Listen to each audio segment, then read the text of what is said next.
Model तथा सामाजिक सञ्जालकी चर्चित पात्र इवा गिरीले चलचित्र 5 पाण्डवमा अभिनय गर्ने भएकी छिन्। यस फिल्मका निर्देशक वसन्त निरौलाका अनुसार आइतबारबाट इवा गिरी छायाङ्कन सेटमा सहभागी भएकी हुन्। उनको भूमिकाबारे निर्माण पक्षले खुलाएको छैन।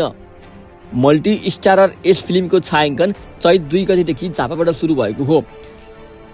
छायाङ्कनको 14औं दिनबाट इवा पनि जोडिएकी हुन्। उनीसँगै कलाकार प्रशान्त तामाङको पनि प्रवेश भएको छ। 5 पाण्डवको भूमिकामा हरिवंश आचार्य, जितु नेपाल, आर्य सिग्देल, महेश त्रिपाठी र सागर लम्साल बलेको पनि अभिनय छ।